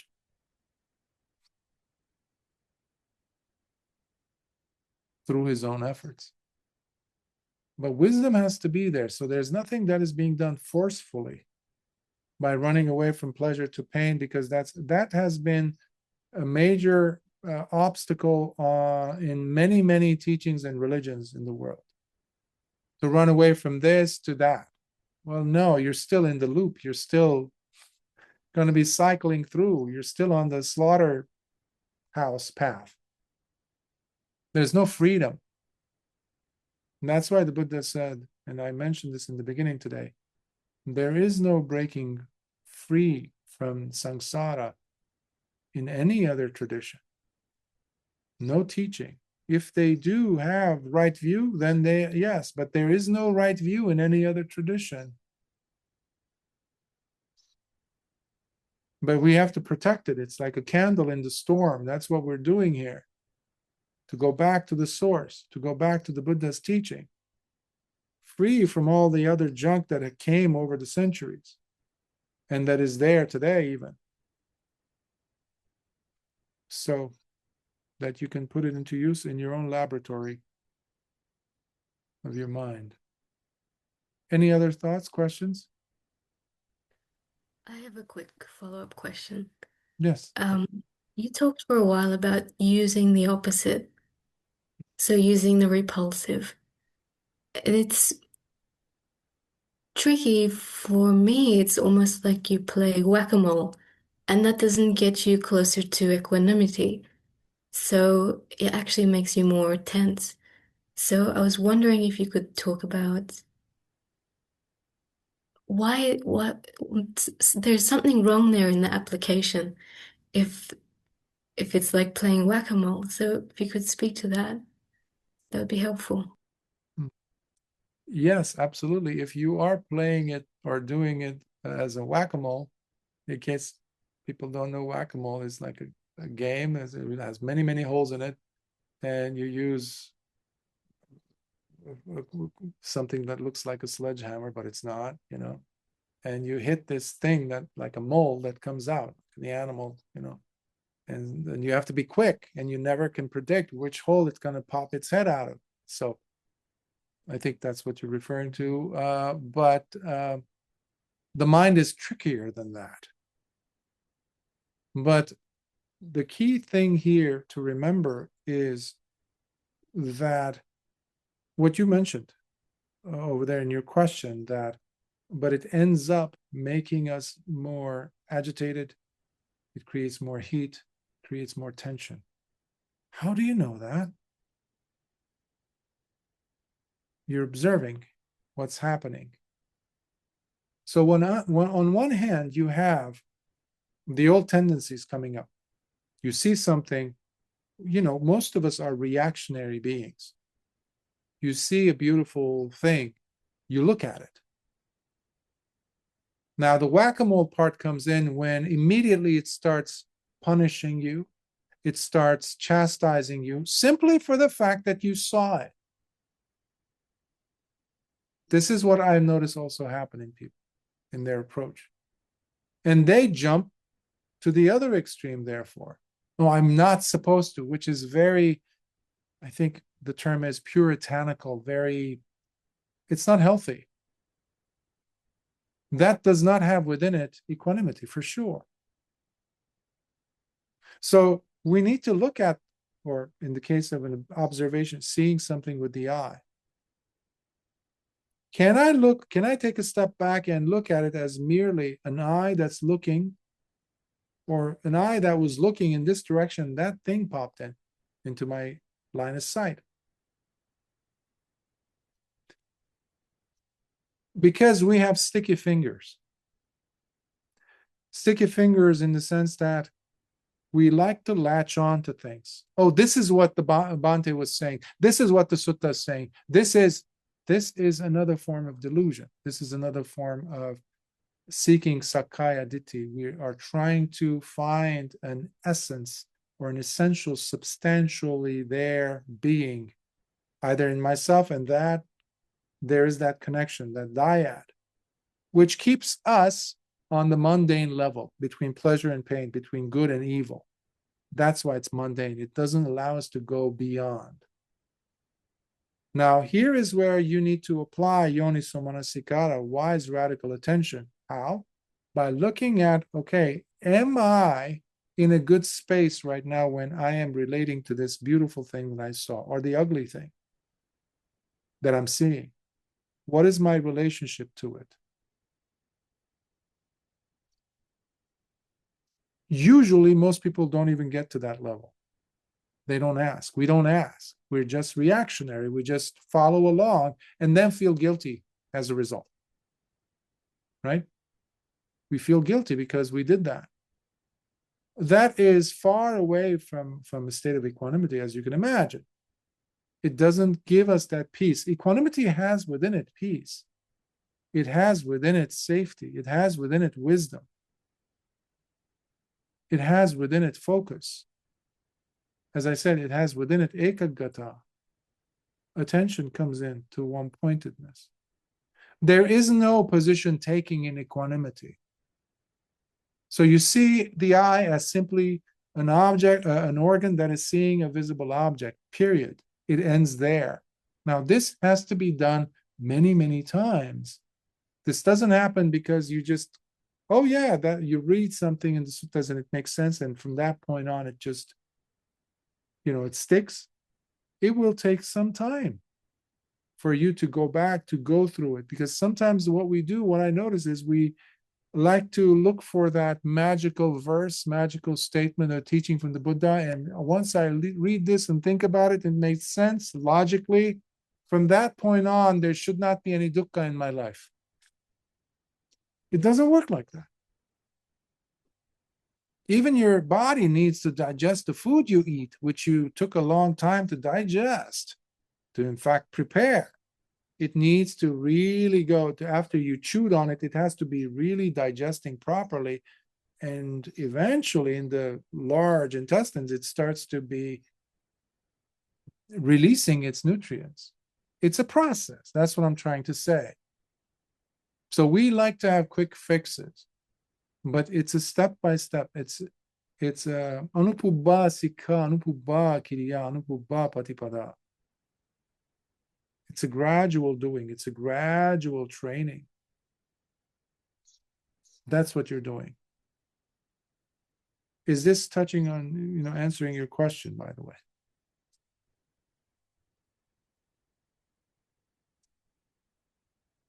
You can clarify your question even more, make me, perhaps if I didn't answer your question right.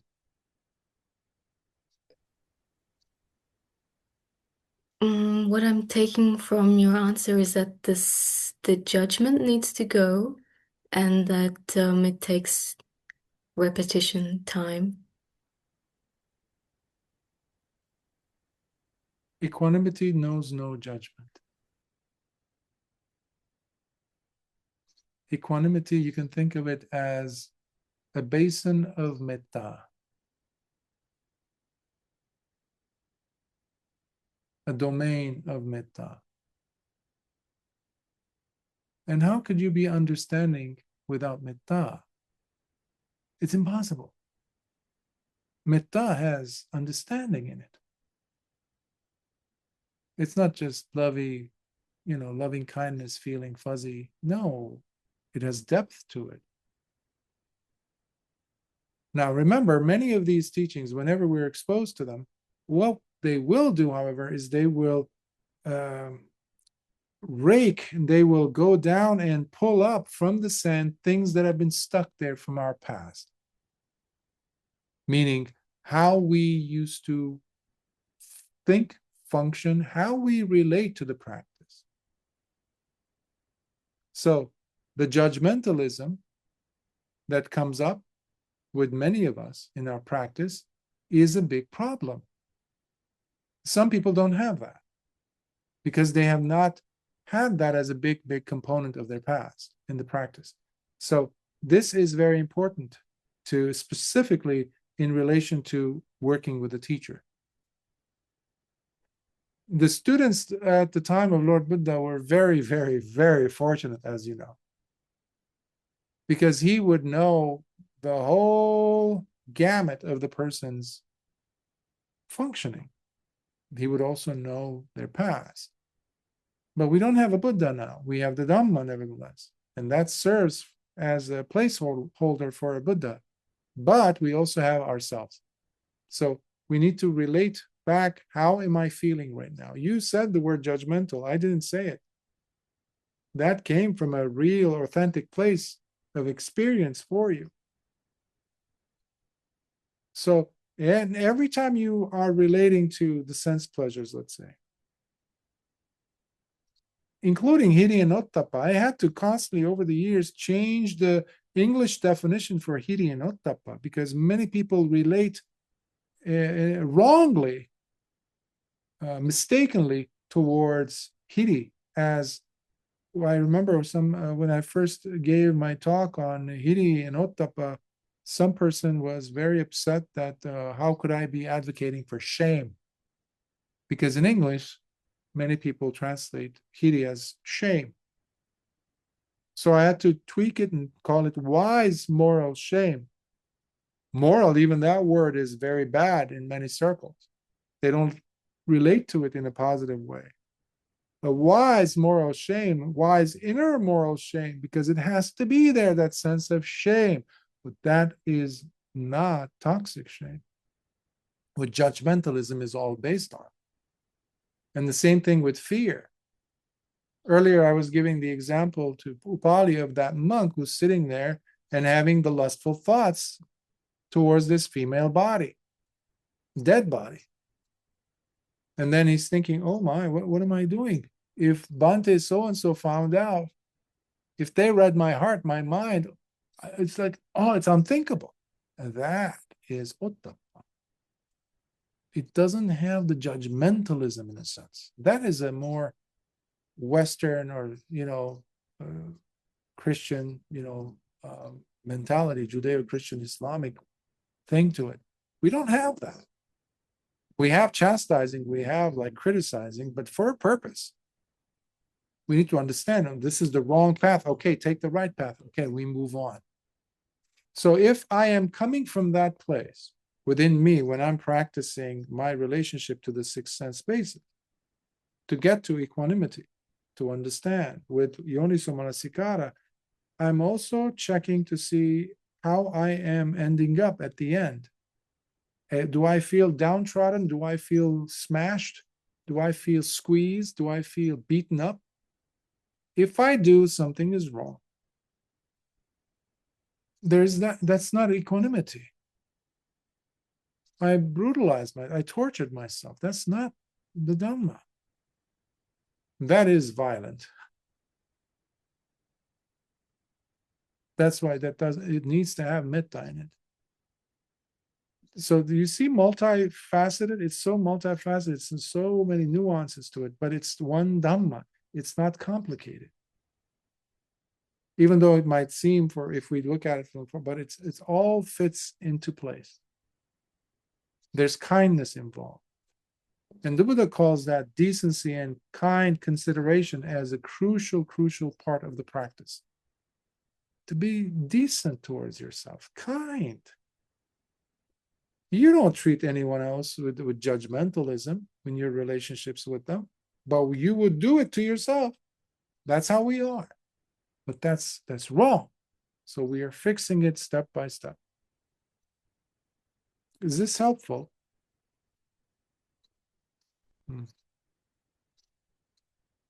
Good. Great questions. Any other? Before we transfer the merits? Okay, then let's do that. Akasatha Chabumata Deva Nagamahidika Punyantang Anumoditva Chirang Rakhantu Lokasasanam. Akasatha Chabumata Deva Nagamahidika Punyantang Anumoditva Chirang Rakhantu Desanam. Akasatha Chabumata Deva Nagamahidika Punyantang Anumoditva Chirang Rakhantu Mamparanti. Sadhu, sadhu, sadhu. May your practice continuously grow. May you make newer discoveries every day, each moment. May you deepen your practice until you attain the highest Magga Phala Nibbana Supreme in this very life. To complete the holy life, to do what needs to be done, and to release yourself from pain, suffering, and the terrible cycles of samsara, once and for all, while this beautiful Dhamma still is around. Make the most of this life, precious, precious life. May you and your families and your loved ones be blessed. May you be protected. And until next time, Sukhi Hota.